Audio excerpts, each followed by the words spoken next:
Hello everyone. In this video, I'll show you basic concepts of the building elements. So this is the front elevation view of a simple building. So here every building has two basic components. First one is substructure or foundation or superstructure.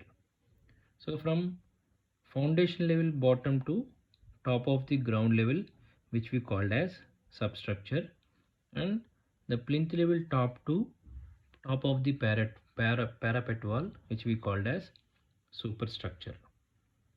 So first I am showing the foundation. So in the foundation, these are footings. So this is the stepped course footing. So stepped course footing means, so these are constructed in brick masonry or stone masonry or concrete masonry under the walls or columns. So what is the purpose of this footing? So the main purpose of this footing is to distribute the load from this superstructure to the soil, to the subsoil, to the larger area of the subsoil. And next, so that is the major purpose of these footings. When it comes to base concrete, so base concrete is nothing but PCC, plain cement concrete. So this base concrete is the very first course of the foundation. So this is the very first course of this foundation, nothing but a substructure.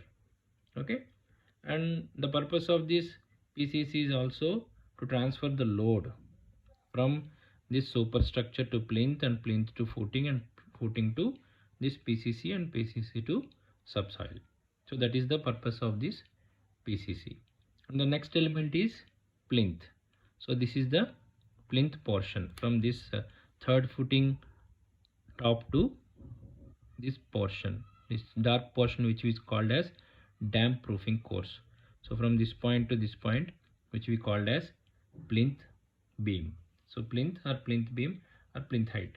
So what is this plinth height, and why we provide this plinth height? Usually it is the portion of the structure above the ground up to the floor level. So up to the floor level, it is the one of the structure. And the main purpose of this plinth is like usually the height of the plinth is maybe 300 to 600 mm usually we provide, but the thing is the more common height is 450 mm. So 450 mm height we will provide the plinth. And for the water logging areas, in some areas there is water logging prone areas. In that water logging prone areas, the minimum height will be 600 mm. The more is the plinth height, better is the appearance of the building. Okay, and also the damp proofing course. So here the DPC, damp proofing course, is there is so much of dampness. Dampness is nothing but the moisture. Like dampness is the presence of gravitational moisture or hygroscopic moisture. And so to reduce the dampness, we will provide this DPC, damp proofing course. Usually the thickness of this dampness is 20 mm to 25 mm. It is a continuous layer. It is a continuous layer, and the material of this dampness is like impervious material. Okay, and the effective method of damp prevention is DPC, damp proofing course, which is helpful to reduce the dampness of a building. And next one is flooring. This is the flooring. So the purpose of this flooring is to provide level surface for this building, for the occupants of the building, like men or women, equipments, furniture. So internal proper partitions, there is partitions between rooms. So to provide the level surface, we will use this the purpose of the flooring. Okay, and this flooring is also constructed through PCC, plain cement concrete, which is the ratio of the plain cement concrete is 1:4:8, and the thickness of this is 150 mm, and finish it with the cement mortar, which is 20 mm thick, and the ratio is cement mortar 1:3. Okay, so this is the flooring. And next one is when it comes to superstructure. So up to now we completed substructure from ground level top to foundation level, and next one is plinth, and next from plinth height to, from this damp proofing course, plinth height to top of the parapet wall, which we called as superstructure. So in this superstructure there are so many elements are there, building elements. First one is like windows are there, doors are there, sunshade or chajja is there, window sill level is there, lintel beam is there, slab RCC roof slab is there, weathering course, parapet wall, ceiling and lintel level, brick walls. So all these are the superstructural elements.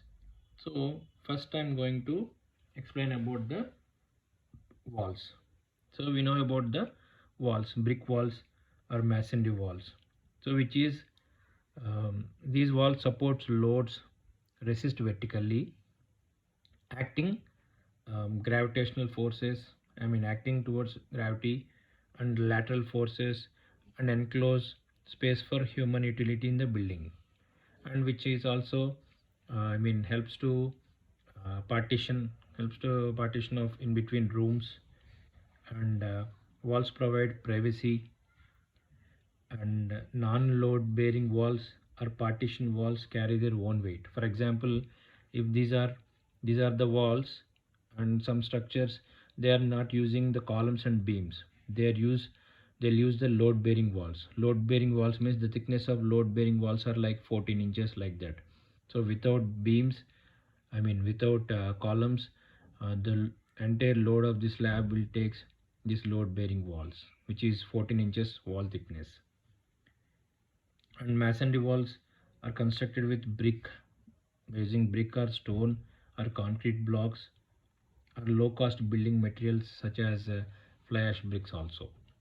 So this is the main purpose of the brick wall. And when it comes to doors and windows, so we know the major like the purpose of the doors and windows is like ventilation, air, and like doors provides access into a room. So for example, if you not provide any door to any room, there is no access to that room. So we provide access to the room with the help of the door. Offers privacy of sight and sound, and offers protection from heat, rain, wind, and smoke and noise. And the height of the main doors should be what is the height of the main door, like sufficient for the easy passage of a grown up man with a load on his head. For example, if a person is 6 feet height and he is carrying a load of another 1 feet, so he is going to easily pass with that load. So that is the height of the door we have to provide. And width should be like, for example, two people, two people's distance like 2 feet, and 2 feet like 4 feet. So sufficient passage of the two people, that is the clearance between the two shoulders. And minimum width of the entrance steps should not be less than the width of the entrance door. So we have to provide the minimum width of the entrance steps should not be less than the width of the entrance door. So if you provide the steps, so the minimum width of the steps should not be less than the entrance door. And next thing is when it comes to window, minimum height of the window is 1 meter and width should be more.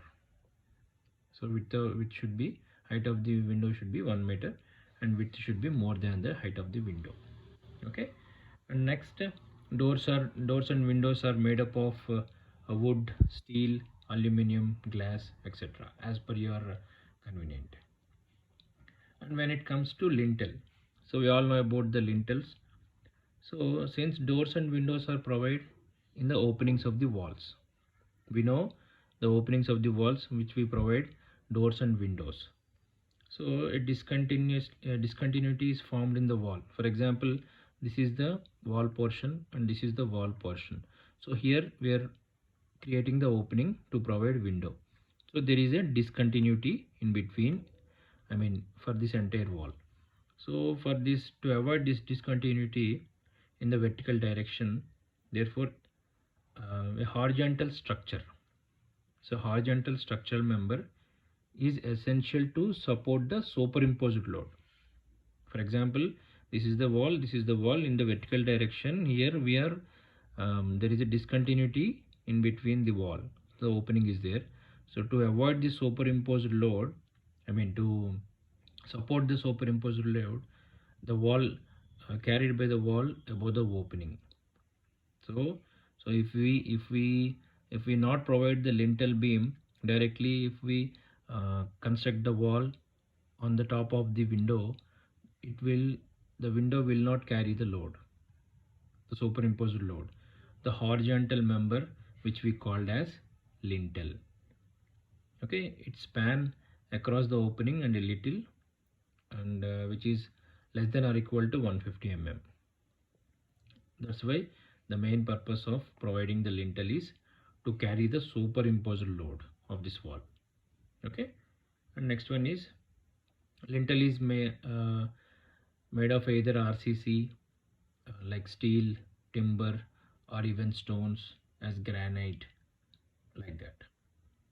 And next one is sunshade. Sunshade or chhajjas. So it is like protecting portion. It is like a small protecting portion for a building from the of a building from the lintel of an external wall. Provide above the window, doors, ventilators, and other openings for the protection against sun and rain. For example, if we not provide this sunshade portion, so the rain will hit this window and the sun directly hit this window, and when huge rain occurs, directly hit this window. Okay, to protect the rain and sun, we will provide this small sunshade. And next one is roof. When it comes to roof is defined, we all know that the slab or roof, RCC, reinforced cement concrete. Roof is defined as the uppermost part of the building, which is constructed in the form of a framework to protect the building from natural elements like rain, snow, sun, wind, etc. So we know the major purpose of this roof is to provide protection from different kind of weathering elements, sorry, different kind of seasons. So this is RCC, reinforced concrete slab.